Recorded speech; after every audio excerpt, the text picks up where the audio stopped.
ছোঁয়ার বাইরে নরসিংদী কারাগারের পলাতক 184 কয়েদি, উদ্ধার হয়নি লুট হওয়া অনেক অস্ত্র। পুঁজিবাজার লুটের হোতা সালমান, রিল খেলাপি না হতে নানা অপকৌশলের আশ্রয়। ইউক্রেনের ন্যাটোতে যোগদানের বিরুদ্ধে ট্রাম্প, পুতিন জেলেনস্কির সঙ্গে ফোন আলাপ।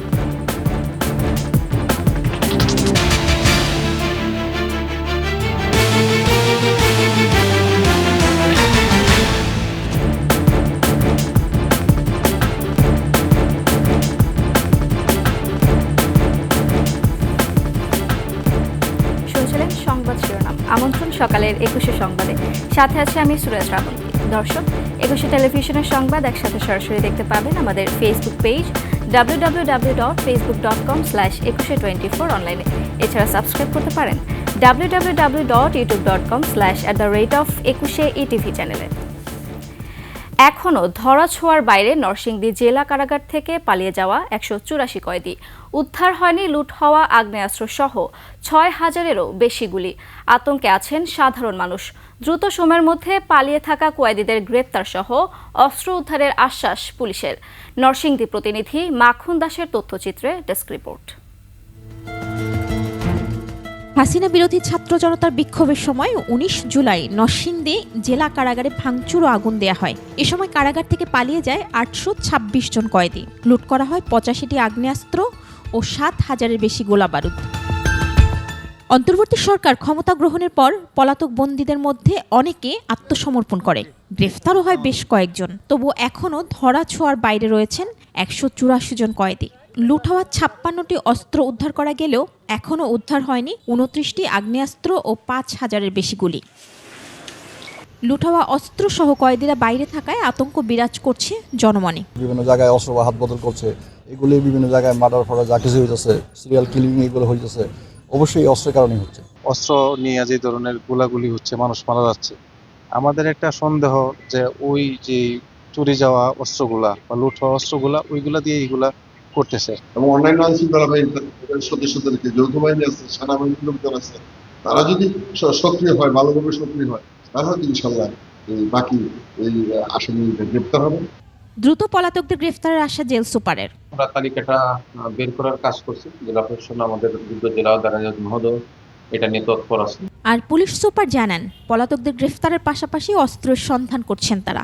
আমাদের বাংলাদেশ পুলিশ সহ বিভিন্ন আইন শৃঙ্খলা বাহিনীর সদস্যরা নিয়মিতভাবে বিভিন্ন তথ্যের ভিত্তিতে আমরা কাজ করে যাচ্ছি। গত 5 মাসে নরসিংদীতে গুলি করে হত্যার ঘটনা বেড়ে গেছে। তাই বাইরে থাকা কয়েদিদের গ্রেফতার সহ অস্ত্র উদ্ধার করা না গেলে নৃশংসতা আরও বাড়বে বলে আশঙ্কা স্থানীয়দের। মহিমা পলি, ডেস্ক রিপোর্ট, 21 টেলিভিশন। জিএমজি এয়ারলাইন্সের মূলা ঝুলিয়ে ব্যাংক ও শেয়ার বাজার থেকে শত শত কোটি টাকা হাতিয়ে নিয়েছেন বেক্সিমকো গ্রুপের কর্ণধার সালমান এফ রহমান। ক্ষমতাচ্যুত প্রধানমন্ত্রী শেখ হাসিনার এই উপদেষ্টা প্রভাব খাটিয়ে নির্দিষ্ট পরিমাণ অর্থ পরিশোধ না করে সোনালী ব্যাংকের ঋণ পুনর্তফসিলের সুযোগ নিয়েছেন। খেলাপির খাতায় নাম না ওঠে তা নিশ্চিত করতে অবলম্বন করেছেন নানা অপকৌশল, দিয়েছেন মিথ্যা সব তথ্য। সম্প্রতি বাংলাদেশ ব্যাংকের অনুসন্ধানে উঠে এসেছে এসব ভয়াবহ তথ্য। বিস্তারিত সঞ্জয় অধিকারীর রিপোর্টে।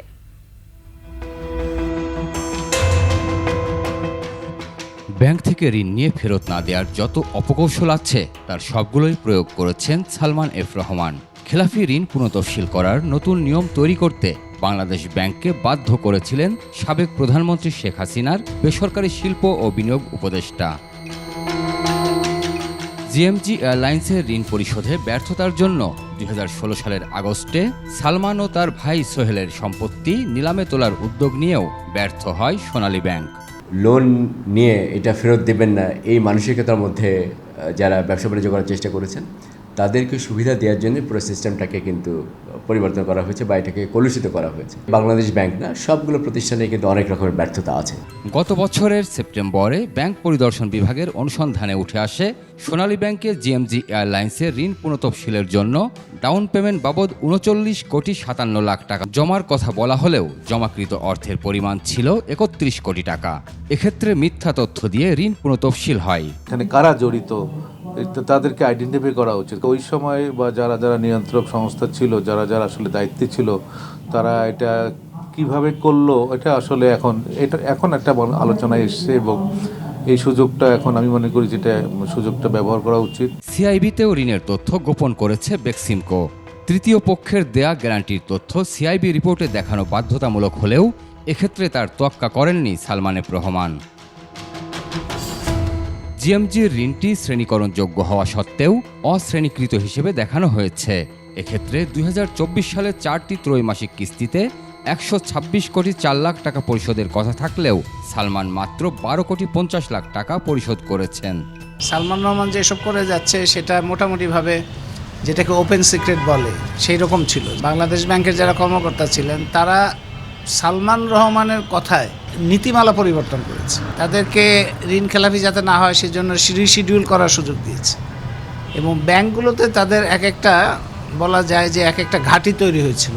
শুধু সোনালী ব্যাংক থেকেই নয়, জিএমজি এয়ারলাইন্সের প্রাইভেট প্লেসমেন্ট শেয়ার ইস্যু করে বিভিন্ন ব্যক্তি ও প্রতিষ্ঠানের কাছ থেকে আরও অন্তত 300 কোটি টাকা হাতিয়ে নিয়েছেন সালমান এফ রহমান। যারা অপরাধী তাদের বিরুদ্ধে ব্যবস্থা গ্রহণটা খুব জরুরি। সঞ্জয় অধিকারী, 21 টেলিভিশন, ঢাকা। পুতিন ও জেলেনস্কির সাথে যুদ্ধবিরতি নিয়ে ফোন আলাপ হয়েছে বলে জানায় যুক্তরাষ্ট্রের প্রেসিডেন্ট ট্রাম্প। যুদ্ধবিরতি আলোচনায় সৌদি আরবে বৈঠকে বসতে পারে ট্রাম্প ও পুতিন। বুধবার রাশিয়ার প্রেসিডেন্ট ভ্লাদিমির পুতিন ও ইউক্রেনের প্রেসিডেন্ট জেলেনস্কির সঙ্গে ফোনে দীর্ঘ আলাপ করেন ট্রাম্প। এ সময় তিনি সাংবাদিকদের প্রশ্নের জবাবে বলেন, ইউক্রেনের ন্যাটোতে যোগ দেওয়া বাস্তবসম্মত হবে না এবং ইউক্রেনের হারানো সব ভূখণ্ড ফিরে পাওয়াটাও অসম্ভব। 3 বছর পূর্ণ হতে চলা রাশিয়া ইউক্রেন যুদ্ধ বন্ধে এটা ট্রাম্পের বড় পদক্ষেপ। ট্রাম্প এই যুদ্ধের বিরোধী, যুদ্ধ বন্ধ করা তার অন্যতম নির্বাচনী প্রতিশ্রুতি ছিল। যুদ্ধবিরতি নিয়ে আলোচনায় বসতে ইতিবাচক মনোভাব প্রকাশ করেছে কিয়েভ ও মস্কো। ভাষা শহীদ দিবস সহ ফেব্রুয়ারি জুড়ে বিভিন্ন অনুষ্ঠান ঘিরে দেশের বিভিন্ন জায়গায় জায়গায় ব্যস্ত সময় পার করছেন ফুল চাষিরা। বেচাকেনা ভালো হওয়ায় খুশি তারা। সাভার প্রতিনিধি শাহেদ জুয়েল ও ফিরোজপুর প্রতিনিধি শিরিনা আফরোজের তথ্য ছবিতে ডেস্ক রিপোর্ট। পহেলা ফাল্গুনে বসন্ত বরণ আর ভালোবাসা দিবসকে ঘিরে সাভারে বিরুলিয়ার গোলাপ গ্রামে ব্যস্ত সময় পার করছেন ফুল চাষিরা। এছাড়াও আছে 21শে ফেব্রুয়ারি শহীদ দিবস, তাই চাহিদা বাড়ছেই। বিক্রি ভালো হওয়ায় খুশি ব্যবসায়ীরা। এতদিন বেচা কেনা ছিল না, 14 ফেব্রুয়ারি লাগছে প্রচুর বেচা কেনা। খুব ভালো লাগছে এখানে এসে। আমি গোলাপ দেখেছি। এই গ্রামে আসলে মনটা আসলে ভালো হয়ে যায়। সাভারে এবার 305 হেক্টর জমিতে ফুলের চাষ হয়েছে, গোলাপের চাষ হয়েছে 230 হেক্টরে। ফলন ভালো হয়েছে এবার মোটামুটি। বেশি 10 টাকা পাইকারি। কৃষি বিভাগ বলছে এবার 45 থেকে 50 কোটি টাকার ফুল বিক্রি হতে পারে। এবার আমাদের যেই লক্ষ্যমাত্রা ছিল সেই লক্ষ্যমাত্রা অনুযায়ী আমাদের আবাদটা হয়েছে। আমরা চাচ্ছি যে আগামী বছর এই লক্ষ্যমাত্রাকে আরো ছাড়িয়ে নতুন নতুন চাষি বা উদ্যোক্তা তৈরি করা। পিরোজপুর স্বরূপকাঠির অলংকার কাঠির বাগানগুলোতে প্রতিদিনই বিক্রি হচ্ছে দেশি বিদেশি প্রজাতির ফুল ও ফুলের চারা। স্বরূপকাঠির 153 হেক্টর জমিতে প্রায় 1.5 শতাধিক ফুলের বাগান ও নার্সারিতে কাজ করেন 16,000 নারী পুরুষ। অনেক সুন্দর ওনারা করেছে, অনেক লোকজন আসে, দেখতে ভালো লাগে। আমরা এই ফুল নিমু ক্যান্টনমেন্টের সৌন্দর্য সাজাবার জন্য। সমস্ত বাংলাদেশেই এই যে চারা নেয়, এখানে আসছি চারার জন্য। ফুল ও ফুলের চারা বিক্রি করে ভালো আয় করছেন এলাকার চাষিরা।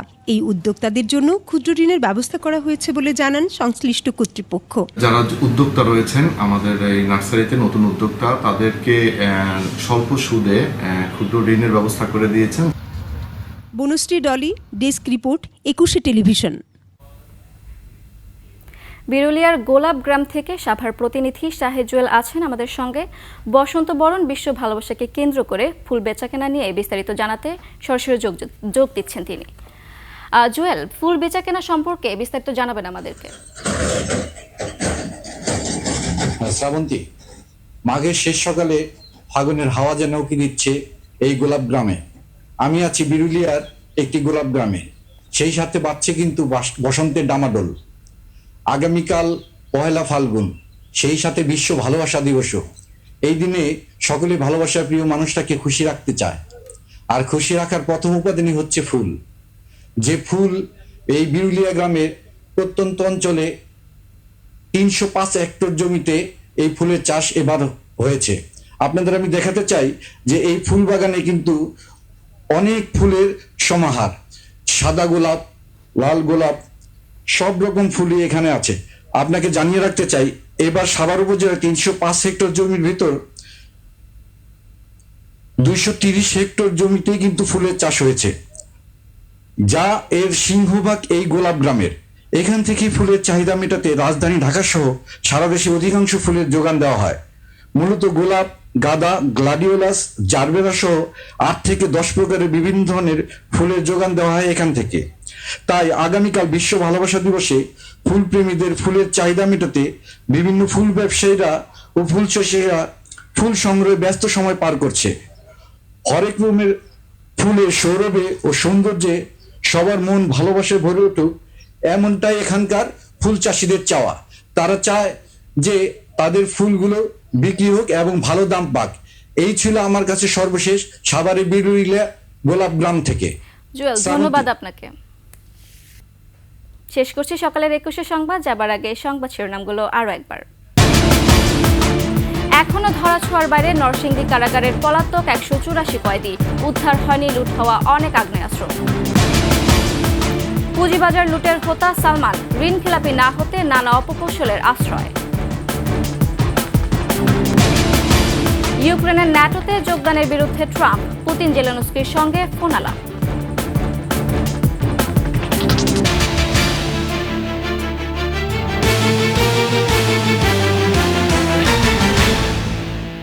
সর্বশেষ সংবাদ জানতে ডায়াল করুন 2021 নম্বরে, আর ভিজিট করুন ekushe-tv.com ওয়েবসাইটে। ফেসবুকে ভিজিট করতে পারেন www.facebook.com/ekushe24 অনলাইনে। এছাড়া সাবস্ক্রাইব করতে পারেন www.youtube.com/@ekushe-etv চ্যানেলে। এতক্ষণ সঙ্গে থাকার জন্য ধন্যবাদ।